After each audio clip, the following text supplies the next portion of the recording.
still tries to control Muslims. France has the largest Muslim population in Europe. Most are immigrants from former colonies like Algeria. Macron says they choose to live separately, but the reality is these Muslims exist on the margins of society with little power or influence. Paris, kota cahaya yang mempesona, pusat mode, seni, dan filsafat Eropa. Prancis adalah negara dengan budaya yang kaya, keindahan arsitektur klasik yang memanjakan mata, dan tradisi intelektual yang mengedepankan rasionalitas. Di sini, di balik setiap sudut jalanan, ada kisah sejarah, sastra, dan romantisme yang mendunia.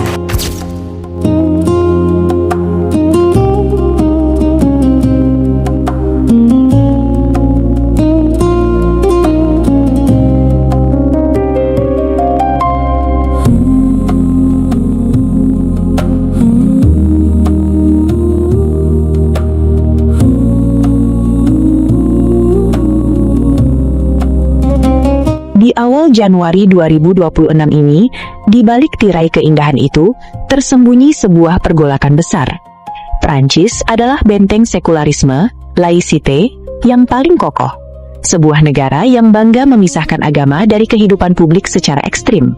Di kota yang melarang jilbab di sekolah, terjadi ledakan mualaf yang tak terduga. Ribuan warga asli Prancis, para intelektual dari Sorbonne University, para seniman dan profesional muda, kini diam-diam bersujud.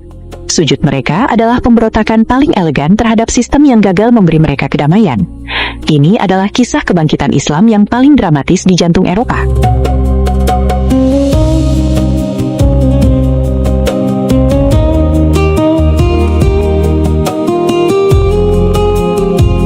Assalamualaikum warahmatullahi wabarakatuh. Sahabat yang dirahmati Allah subhanahu wa ta'ala. Setelah kita melihat Spanyol dan Inggris berguncang, kini kita terbang ke epicentrum peradaban Barat, Prancis.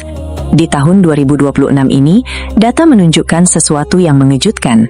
Pemerintah Paris kewalahan menghadapi fakta bahwa Islam adalah agama dengan pertumbuhan tercepat di negara mereka. Mengapa negara dengan semboyan liberté, kebebasan, justru merasa terancam dengan kebebasan warganya memilih Islam? Dan mengapa Al-Quran kini menjadi bacaan wajib di kalangan elit intelektual Prancis? Mari kita bedah rahasia di balik sujudnya Paris.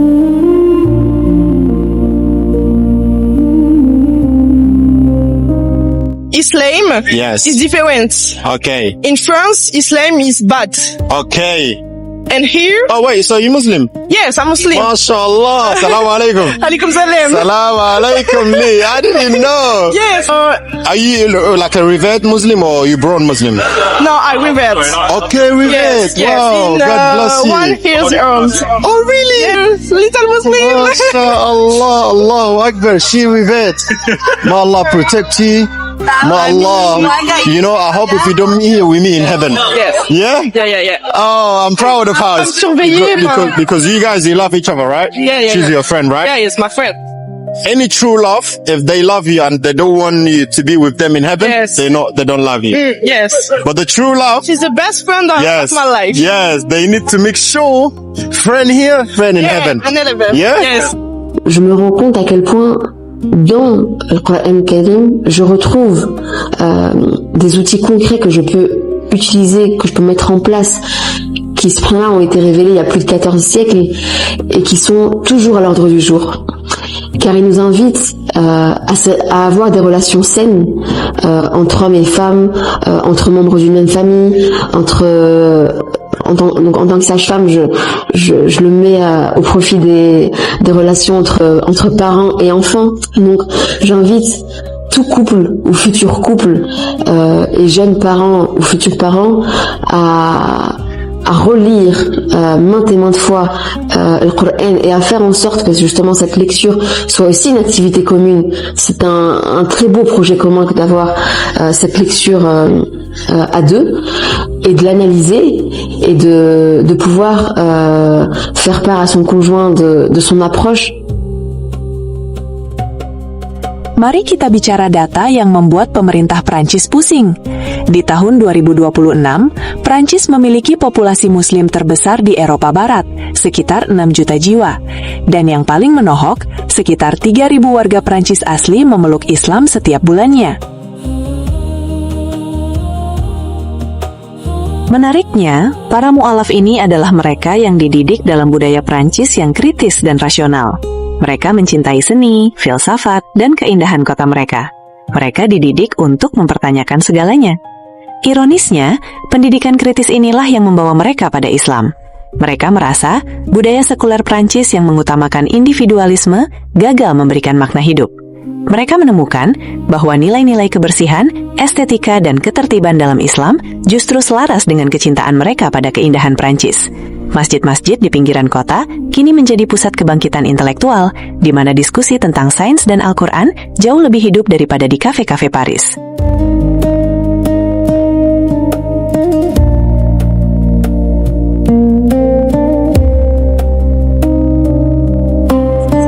Prancis memiliki keindahan alam dan budaya yang tak tertandingi. Dari kebun anggur Provence hingga Museum Louvre yang menyimpan Mona Lisa, negara ini adalah mahakarya peradaban barat. Warga Prancis bangga dengan warisan ini. Namun banyak dari mereka yang kini mu'alaf menyadari bahwa keindahan fisik saja tidak cukup. Mereka mencari keindahan spiritual. Mereka menemukan bahwa Al-Quran, dengan keindahan bahasanya, menawarkan kedalaman makna yang melengkapi kecintaan mereka pada seni dan sastra Prancis. Islam masuk bukan untuk menghancurkan budaya, tapi untuk menyempurnakannya dengan tauhid. Disinilah letak revolusi yang sesungguhnya. Islam beradaptasi dengan keindahan lokal, mengisi kekosongan jiwa di balik gemerlap Menara Eiffel.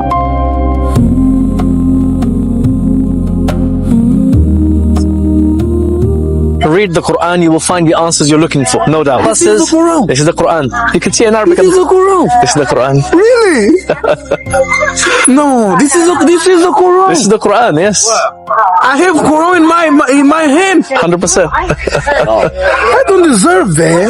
Allahu Akbar, Allahu Akbar. Allahu Akbar. This is the Quran in my hand. Allahu Akbar, Allahu Akbar, Allahu Akbar.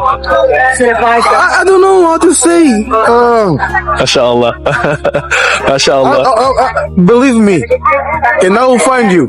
We're here. Before I will read everything. Allahu Akbar. When I finish, I will look for you. We are here, akhi. Fenomena ini memicu ketegangan teologis yang luar biasa. Di satu sisi, ada tekanan politik yang melarang simbol agama. Di sisi lain, Al-Quran berbicara langsung ke hati mereka. Banyak mu'alaf dari kalangan Kristen Katolik Prancis yang bersaksi, kami mencari Tuhan yang logis. Saat kami membuka Al-Quran, kami menemukan Tuhan yang esa. Fakta bahwa Yesus di dalam Bible tidak pernah meminta disembah sebagai Tuhan menjadi peluru yang meruntuhkan dogma gereja di Eropa Selatan. Isu ini kini menjadi diskusi panas di kampus-kampus Paris. Sujud mereka di jantung kota Paris adalah pernyataan politik, pernyataan budaya, dan pernyataan iman. Mereka membuktikan bahwa Islam bukan agama orang asing, tapi agama yang kembali pulang ke Eropa melalui pintu akal sehat.